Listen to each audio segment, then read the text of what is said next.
ગુજરાતમાં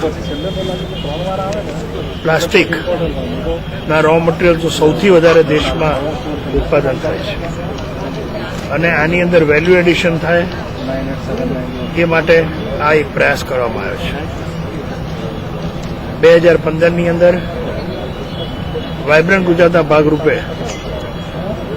જાન્યુઆરી 29થી 3 ફેબ્રુઆરી સુધી આપણે ઇન્ડિયા પ્લાસ્ટનું આયોજન કર્યું છે.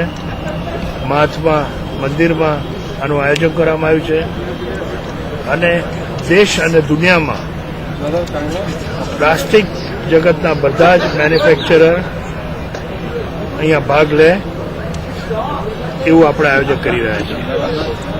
ઓછામાં ઓછા 80,000થી 1 લાખ સ્ક્વેર મીટરની જગ્યા પર હેલીપેડ ઉપર આનું એક્ઝિબિશન થશે અને અમદાવાદની અંદર આટલી મોટી સંખ્યામાં ઇન્ટરનેશનલ કંપનીઝ ક્યારે ભાગ ન લીધી હોય એવી સંખ્યામાં ભાગ લેવાના થઈ રહ્યા છે.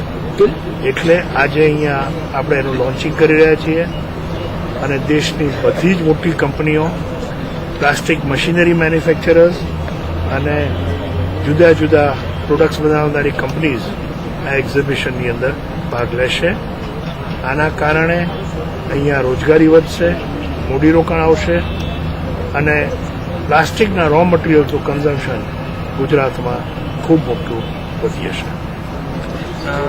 જ્યારે 2015ની અંદર આ લોન્ચિંગ એક્ઝિબિશન થવાનું છે તો એક વર્ષ પહેલાથી તૈયારી શા માટે?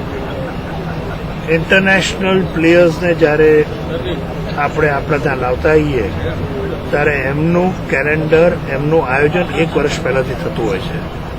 આ એટલું મોટું એક્ઝિબિશન છે કે અહીંયાથી ફોરેન કન્ટ્રીઝની અંદર ડેલિગેશનો જવાના છે, બ્રોશર્સ, માહિતી ફિલ્મ જવાની છે, એના લાભો એ લોકોને શું મળવાના છે, આ બધી જ માહિતી આપણે પહેલેથી આપવી પડતી હોય છે અને એના કારણે આનું લોન્ચિંગ એક વર્ષ પહેલાં થતું હોય છે અને સારી સારી કંપનીઝ યુરોપમાં હોય કે ઇસ્ટર્ન કન્ટ્રીઝ હોય, આનું પાર્ટિસિપેશન એ લોકો પહેલેથી નક્કી કરતા હોય છે. કેટલું મૂડીરોકાણ આવી શકે? ટાર્ગેટ કેટલું મૂડીરોકાણ એ નથી, પરંતુ આ એટલી મોટી ઇન્ડસ્ટ્રી છે કે સરકારે આ ઇન્ડસ્ટ્રીને ફોકસ કરી છે અને ફોકસ કરવાના ભાગરૂપે જ્યારે રો મટીરિયલ સૌથી મોટી કંપનીઓ બધી જ ગુજરાતમાં હોય તો એ જે ઉત્પાદન કરે છે એનું વેલ્યુ એડિશન ગુજરાતમાં થાય એ હેતુથી આ ઇન્ડિયા પ્લાસ્ટ આપણે 2015ની અંદર કરવા જઈ રહ્યા છીએ. સર, ઇન્ટરનેશનલ માર્કેટની અંદર આપણી ઇન્ડસ્ટ્રી એ કમ્પેર કરી શકે એ માટે કઈ સ્ટેટ ગવર્મેન્ટ દ્વારા ખાસ પોલિસી તૈયાર કરવામાં આવેલી છે?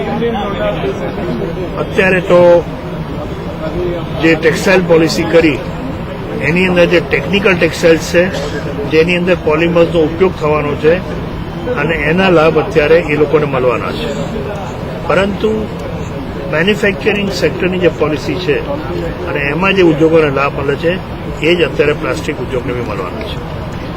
મૂળ સ્મોલ અને મીડિયમ એન્ટરપ્રાઇઝીસના ગ્રોથમાં આ સેક્ટરનો ખૂબ મોટો ફાળો રહેલો છે અને રહી શકે એવો છે, એટલે આપણે આને પ્રોત્સાહન આપીએ.